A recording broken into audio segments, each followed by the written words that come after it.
Hello my dear friends, ഇന്ന് ഞാൻ നിങ്ങളുടെ മുമ്പ് പരിചയപ്പെടുന്ന ഒരു കിടിലൻ ഫോട്ടോഷോപ്പിൻ്റെ വേറൊരു ട്രിക്കാണ്. അതായത് നമ്മളെല്ലാവരും ഫോട്ടോഷോപ്പിൽ പെൻ ടൂൾ ഉപയോഗിച്ച് അല്ലെങ്കിൽ നമ്മൾ ഇമേജസ് കട്ട് ചെയ്തെടുക്കാറുണ്ട് പെൻ ടൂളൊക്കെ ഉപയോഗിച്ച്, അല്ലെങ്കിൽ selection tool, magic van tool അങ്ങനെയൊക്കെ വെച്ചിട്ടല്ലേ. അപ്പം നമുക്ക് എപ്പോഴും ബുദ്ധിമുട്ടുള്ള ഒരു കാര്യം വരുന്നത് എന്താണെന്ന് വെച്ചാൽ നമ്മുടെ ഹെയർ നമുക്ക് റിമൂവ് ചെയ്ത് അല്ലെങ്കിൽ ഹെയറിൻ്റെ ബാക്ക്ഗ്രൗണ്ട് നമുക്ക് റിമൂവ് ചെയ്തെടുക്കില്ല എന്നുള്ള ഒരു ടാസ്ക്കാണ്. അതിൻ്റെ ഒരു കിടിലൻ ഏറ്റവും എളുപ്പമുള്ള ഒരു വിദ്യ കൊണ്ടാണ് ഇന്ന് ഞാൻ വന്നിരിക്കുന്നത്. ചെറിയൊരു വീഡിയോ ആണ്, അവസാനം വരെ കാണുക. അപ്പോൾ മറക്കാതെ ഒന്ന് ചാനലും കൂടെ സബ്സ്ക്രൈബ് ചെയ്യണം കേട്ടോ. അപ്പോൾ ഞാൻ ചെയ്യുന്ന പുതിയ വീഡിയോസ് നിങ്ങൾക്ക് അപ്പോൾ ലഭിക്കാനാണ്. അപ്പോൾ ഇത് സിമ്പിൾ മെത്തേഡാണ്, ഒരു ടെൻഷനും ഇല്ല, നമുക്ക് ഫ്രീ ആയിട്ട് ചെയ്തെടുക്കാവുന്നതാണ്. അപ്പോൾ ഞാൻ അതിന് വേണ്ടി ഒരു സാമ്പിളായിട്ടൊരു ഇമേജ് ഞാനിവിടെ എടുത്തു വെച്ചിട്ടുണ്ട്. ഓക്കെ, അപ്പോൾ നമുക്ക് ശരിക്കും പറഞ്ഞാൽ നമുക്ക് മാജിക് മാൻ ടൂൾ എടുത്ത് ജസ്റ്റ് ക്ലിക്ക് ചെയ്ത് കഴിഞ്ഞാൽ നമുക്ക് ഡിലീറ്റ് ബാക്ക്ഗ്രൗണ്ട് ഡിലീറ്റ് അടിച്ച് നമുക്ക് ഇമേജ് കൊടുപ്പോൾ അത് ആക്യുറേറ്റ് ആയിട്ട് കിട്ടില്ല. പിന്നെ നമുക്ക് പെൻ ടൂൾ ഉണ്ട്, അങ്ങനെ പല മെത്തേഡ് ഉണ്ട്. ഇതൊരു പുതിയൊരു ഓപ്ഷനാണ്. അപ്പോൾ എന്താണെന്ന് വെച്ച് കഴിഞ്ഞാൽ നമുക്ക് സെലക്ഷൻ ടൂളിലേക്ക് പോവാം. എന്നിട്ട് എന്നാ ചെയ്യണമെന്ന് വെച്ചാൽ നമ്മൾ സെലക്റ്റിൽ നമ്മൾ സബ്ജക്റ്റ് കൊടുത്തു കഴിഞ്ഞാൽ എന്ത് ചെയ്യും, സബ്ജക്റ്റ് മാത്രം നമുക്ക് പിക്ക് ചെയ്ത് തരും കേട്ടല്ലേ. അല്ലേ, സബ്ജക്റ്റ് ഒരു ചെറിയ മിനിറ്റ്.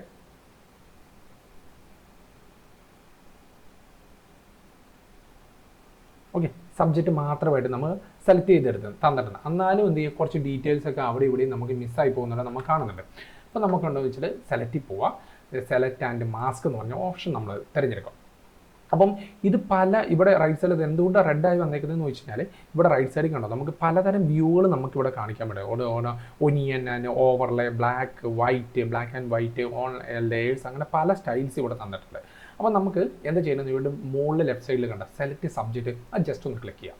സെലക്ട് സബ്ജക്റ്റ് ഒന്ന് ക്ലിക്ക് ചെയ്ത് കഴിഞ്ഞാൽ ഓൾറെഡി 2 സെക്കൻഡ് എടുക്കും, ഒന്ന് പ്രോസസ്സിങ് ആകുന്നുണ്ട്. അപ്പം നിങ്ങളുടെയും പ്രോസസ്സിങ് ആകുന്നൊരു ടൈം ഉണ്ടാവും. അപ്പോൾ എന്ത് ചെയ്യും, ഓൾറെഡി തന്നെ നോക്കി ഇമേജ് ഓൾറെഡി തന്നെ റിമൂവ് ആയിട്ട് നമുക്ക് വന്നിട്ടുണ്ട്. ഈ റെഡ് ആയിരിക്കുന്ന റിമൂവ് ആയി പോകുന്നതായിരിക്കും. അപ്പോൾ നമ്മുടെ വ്യൂവിൽ വന്നു കഴിഞ്ഞാൽ നമുക്ക് എന്ത് ചെയ്യാൻ പറ്റും, ഇവിടെ ഓൺ ലെയർ എന്ന് പറഞ്ഞു കൊടുത്തത് കണ്ടാ ഓൾറെഡി ഉണ്ടോ റിമൂവ് ആയി വന്നിരിക്കുന്ന ഓപ്ഷൻസ്. അപ്പോൾ നമുക്ക് കുറച്ചും കൂടെ എക്സൈറ്റ്ലി ആയിട്ട് കാണാൻ വേണ്ടിയാണ് ഞാൻ ഈ ഒരു ഇത് കൊടുത്തിരിക്കുന്നത്. എന്നിട്ട് എന്നെ ചെയ്യേണ്ടതെന്ന് വെച്ചാൽ നമ്മുടെ താഴേക്ക് വരുമ്പോൾ ഔട്ട്പുട്ട് സെറ്റിങ്സ് ഉണ്ട്, ഡീകണ്ടെയ്ൻമെൻറ്റ് കളേഴ്സ് എന്ന് പറഞ്ഞൊരു ഓപ്ഷൻ ഉണ്ട്. അതിന് ജസ്റ്റ് ഒന്ന് എന്ത് ചെയ്യുക, ടിക്കോണായി കൊടുക്കുക. കുറച്ചും കൂടി നമ്മൾ മിസ്സായി പോയിരിക്കുന്ന ലെയേഴ്സും ബാക്കിയുള്ള കാര്യങ്ങളെല്ലാം കിട്ടും. അപ്പോൾ നമുക്ക് അതിൻ്റെ എമൗണ്ട് എന്ത് ചെയ്യാം, നമുക്കൊന്ന് ആക്യുറേറ്റ് ആകുന്ന രീതിയിൽ ഏകദേശം നിങ്ങൾ എന്ത് ചെയ്യുക, ഒരു 50 ഒരു 90 നിങ്ങളുടെ ഇമേജിനനുസരിച്ച് നിങ്ങളൊന്ന് സെറ്റ് ചെയ്ത് കൊടുക്കും. എന്നിട്ട് നമ്മൾ നോക്കുമ്പോൾ തന്നെ ഇവിടെ നമുക്ക് സ്മൂത്ത് ഉണ്ട്, ഫെദർ ഉണ്ട്, കോൺട്രാസ്റ്റ് ഉണ്ട്, ഷിഫ്റ്റ് എഡ്ജസ് ഉണ്ട്, അങ്ങനെ പല ഓപ്ഷൻസ് ഉണ്ട്. നമ്മൾ ഇതൊന്നും കൊടുക്കണ്ട. ഏറ്റവും എളുപ്പമുള്ള പണിയെന്ന് വെച്ചാൽ ഇവിടെ ലെഫ്റ്റ് സൈഡിൽ വന്നിട്ട് ഈ റിഫൈൻ എഡ്ജ് ബ്രഷ് ടൂൾ എന്നൊരു ഓപ്ഷൻ ഉണ്ട്. അപ്പം അതിൻ്റെ ഒരു ഗുണം എന്ന് വെച്ചാൽ നമുക്ക് കുറച്ചും കൂടി ഡീറ്റെയിൽ ആയിട്ട് എന്ത് ചെയ്യാൻ പറ്റും, ഇമേജിൻ്റെ ഇവിടെയൊക്കെ വൈറ്റ് ഒക്കെ കാണുന്നുണ്ടെങ്കിൽ നമുക്ക് റിമൂവ് ചെയ്യാൻ പറ്റും. റിമൂവ് ചെയ്യാൻ വേണ്ടി ഒന്നും ചെയ്യേണ്ട, ജസ്റ്റ് കൊണ്ടുവന്നിട്ട് ജസ്റ്റ് ഒന്ന് ക്ലിക്ക് ചെയ്ത് കൊടുത്താൽ മതി. അപ്പോൾ ഒന്ന് പ്രോസസ്സായിട്ട് ഓട്ടോമാറ്റിക്കലി നോക്കി റിമൂവ് ആയിട്ട് വരുന്നുണ്ട് കണ്ടാ. അപ്പം നിങ്ങളുടെ ഇമേജസ് നിങ്ങളിത് ചെയ്തു നോക്കുക. എനിക്ക് തോന്നുന്നൊരു കിടിലൻ അടിപൊളി ഒരു മെത്തേഡാണ് ഇപ്പോൾ ഫോട്ടോഷോപ്പ് നമുക്ക് അപ്ഡേറ്റ് ചെയ്ത് വന്നേക്കുന്നത്. അപ്പം ഞാൻ ഓൾറെഡി തന്നെ ഇവിടെ എന്ത് ചെയ്തു, കുറച്ചും കൂടെ ഡീറ്റെയിൽ ആയിട്ട് പറഞ്ഞു തരാം.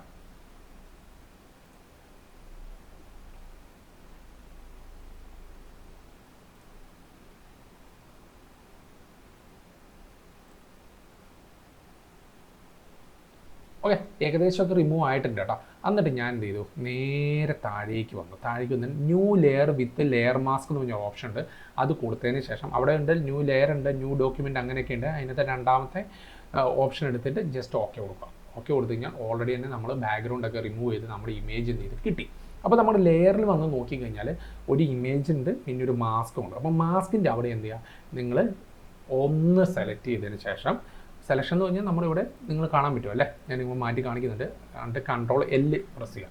എന്നിട്ട് ഈ സെൻറ്ററിലത്തെ ഏത് ലെഫ്റ്റ് സൈഡിലേക്ക് ജസ്റ്റ് ഒന്ന് നീക്കി കഴിഞ്ഞാൽ നോക്കി ഓൾറെഡി തന്നെ നമ്മുടെ ഹെയറിൽ ഒരു ചെറിയ വ്യത്യാസം കാണിക്കുന്നുണ്ടല്ലേ. കുറച്ചും കൂടെ ഡാർക്ക് ആവുന്ന പോലെ, നമുക്ക് കുറച്ചും കൂടി ഡീറ്റെയിൽ വരുന്ന പോലെ തോന്നും. എന്നിട്ട് നമുക്ക് ഏകദേശം വരുന്നതനുസരിച്ച് ജസ്റ്റ് നോക്കി കൊടുക്കുക. എന്നിട്ട് നമുക്ക് ശരിയായെന്ന് അറിയാൻ വേണ്ടി പുതിയൊരു ലെയർ കൊടുത്തിട്ട് നമുക്ക് കളർ അപ്ലൈ ചെയ്ത് നോക്കാം.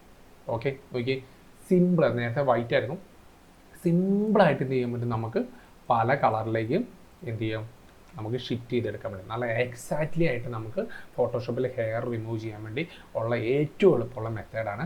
അപ്പം മറക്കാതെ ഒന്നും ചെയ്തിരിക്കും. ഇത്രയും നാളെ നിങ്ങൾ വേറെ ഏതെങ്കിലും രീതിയിലാണെങ്കിൽ ചെയ്തിട്ടുണ്ടെങ്കിൽ ഈ രീതി ഒന്ന് പരീക്ഷിച്ച് നോക്കുക. അപ്പം മറക്കാതെ ചെയ്ത് നോക്കുക. മറക്കാതെ ചെയ്തുകൊണ്ട് നിങ്ങൾ റിസൾട്ട് എന്താണെന്നുള്ളതൊന്ന് കമൻറ്റ് ബോക്സിൽ രേഖപ്പെടുത്തുക. ഈ വീഡിയോ ഇഷ്ടപ്പെട്ടു കഴിഞ്ഞാൽ നിങ്ങളൊന്ന് ചാനൽ സബ്സ്ക്രൈബ് ചെയ്യുക, തൊട്ടടുത്ത ബെല്ലൈക്കൺ കൂടി ഒന്ന് പ്രസ് ചെയ്യണം കേട്ടോ. കാരണം ഞാൻ ചെയ്യുന്ന പുതിയ വീഡിയോസ് നിങ്ങൾക്ക് ലഭിക്കാനാണ്. അപ്പം അടുത്ത വീഡിയോ കൊണ്ട് അടുത്ത ദിവസം കൂടെ കാണാം. Okay bye, thanks.